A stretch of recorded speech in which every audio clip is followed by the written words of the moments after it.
Greetings to you all!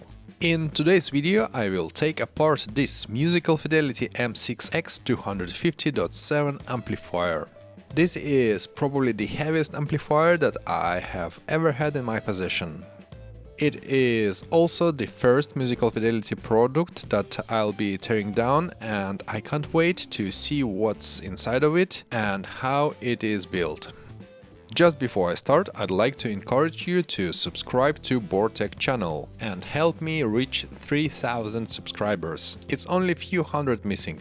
You can also consider supporting future videos on Patreon. All links are included in the description down below.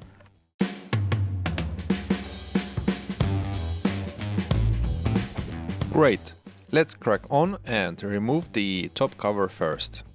It is secured by 8 Torx screws at the top and 7 on each side. Top cover feels quite heavy. It is made from 2 mm thick steel sheet. My next step would be to remove the massive front panel. In order to do so, I need to unplug all cables which are powering status LEDs on the front panel. All connectors are glued with rubbery glue, which I have to remove using my tweezers before disconnecting them. I am not sure what was the exact reason for doing that, but most probably to make them more reliable.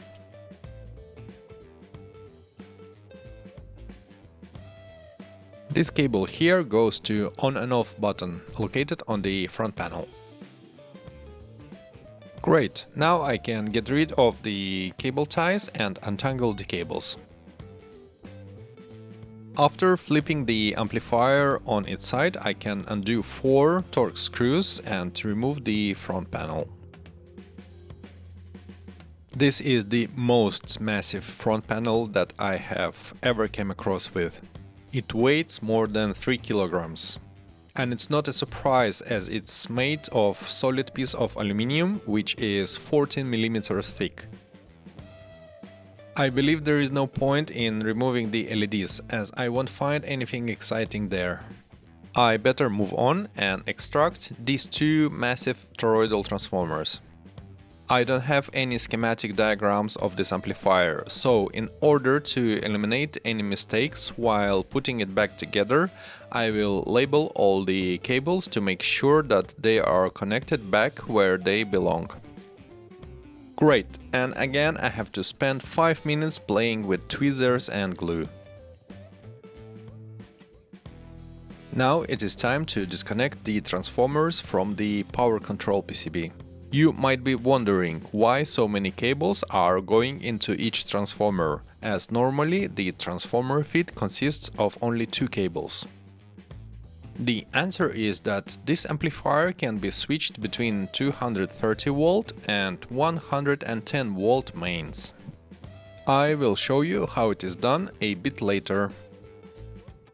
Transformer is still connected to the amplifier modules, but in order to gain access to those cables, I have to unscrew 4 screws and move it to the side.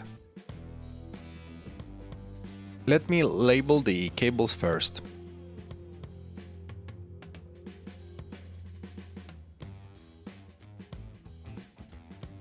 When it is done, the transformer output can be disconnected from the amp modules. This particular transformer fits 4 of them. Here we are. That's the first transformer extracted. It weighs 6.25 kilograms. I suspect that the second one will be slightly lighter. Let me extract it so I can compare 2 of them. Cables are labeled and disconnected.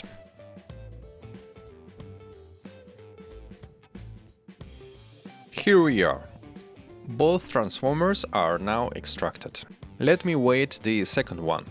And indeed, the second transformer is 273 grams lighter. I believe it is because it fits only 3 amplifier modules. I would be very curious to know how many windings each amplifier has to better understand how this amplifier is constructed. However, I don't have any schematic diagrams at my disposal, unfortunately. After I cleared some space, I can extract the power PCB. As always, I have to disconnect all the cables first. Two of these cables are mains feed coming from the IAC connector, and the other two are connected to on and off switch located at the rear of the unit. Next goes the cable which provides current for amp module control PCB. This cable here links power PCB with remote control printed circuit board.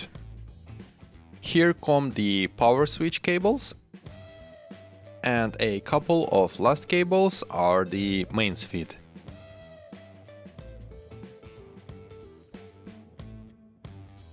After these cables have been untangled and the amplifier has been flipped on its side, I can undo two screws which are securing the power PCB. Here we are. It is probably quite obvious that these two red switches are able to switch amplifier voltage between 230 volts and 110 volts. I have to warn that if the voltage is set incorrectly, it will damage the amplifier and potentially set it on fire. You can also see two relays which are switching the current for transformers. On the left-hand side there is a tiny PCB which provides standby current for the unit. It allows the power-up sequence to be triggered remotely. I have started talking about switching this unit on and off remotely, so I will remove the remote control PCB next. For example, if your AV processor has a trigger output, you can connect it with a trigger input on this amplifier, so you don't have to worry about switching this amplifier manually. Next, I will remove the whole amplifier module assembly. In order to proceed, I have to flip the amplifier upside down, undo 21 Torx screws which are securing heatsinks to the bottom of the chassis, and 4 more screws which are holding the chassis and the rear panel together. Here we are. I will come back to the modules in a second, but first I want to show you those feet. You may ask why? The thing is that they are made of solid aluminum. That's the first time I've ever seen such heavy feet. Even my Moran's flagship AV processor has more modest feet. Great, let's have a closer look at what we have here. In order to extract the amplifier module, this module control PCB has to be extracted first.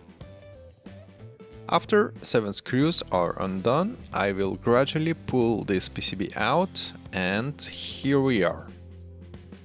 From what I have observed so far, one of these PCB's functions is to run a boot up sequence.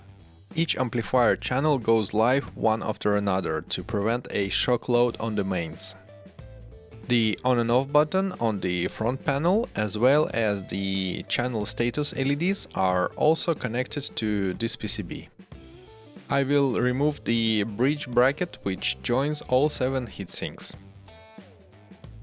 Nuts which are securing RCA inputs can be undone next. It was a bit of a struggle to remove those plastic washers, as they didn't want to give up that easily. Output RCA connectors are not a part of the amp module, so I have to disconnect them first. And yes, that glue on every connector starts to annoy me. Each module is secured with 4 screws. As soon as the screws are out, the module can be extracted. Here we are. I will give you a detailed look at it in a second, just let me extract the remaining 6.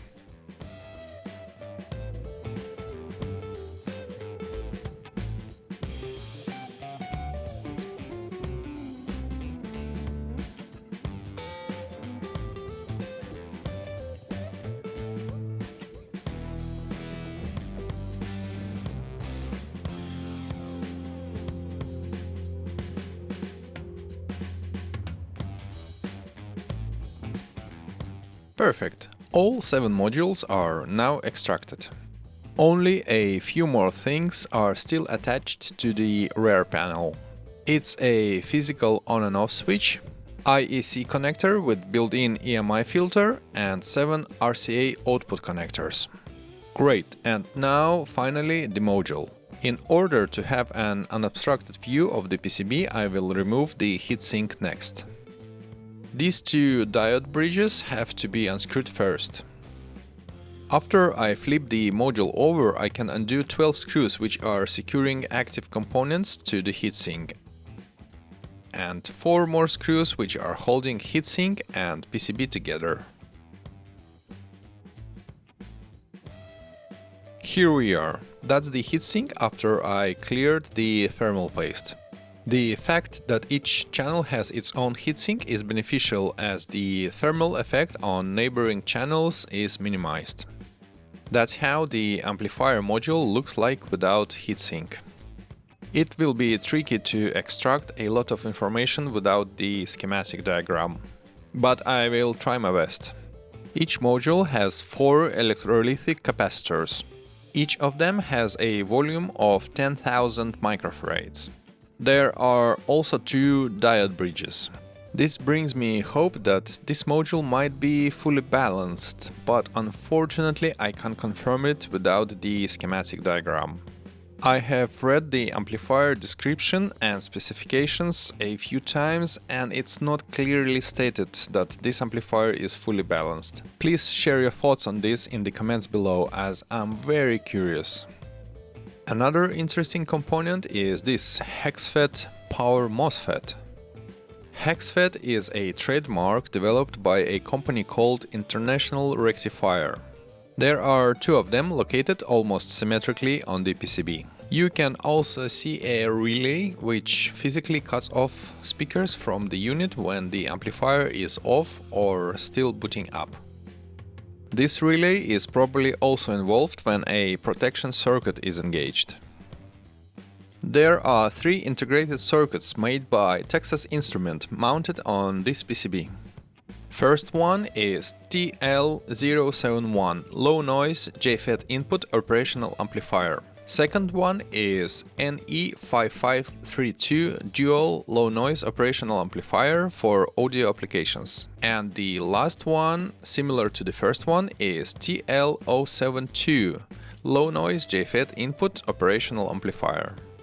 I have seen operational amplifiers being used to convert balanced audio signal into unbalanced, as well as unbalanced into balanced, so the question about the architecture of this amplifier remains unanswered.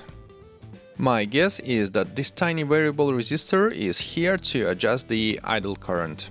Great, let's have a look at the output transistors. I have even desoldered one of them, so you can have a good look at it. This is Toshiba transistor designed for power amplifier applications. This transistor is rated for up to 100 watts, however, it is recommended for 70 watts high-fidelity audio amplifiers. Taking into account the fact that there are 4 transistors on this board, it will give 280 watts. Also, I wanted to mention the binding posts, which are the most massive binding posts that I have ever come across so far. They are soldered directly into PCB, which shortens the length that the signal has to travel before it leaves the amplifier.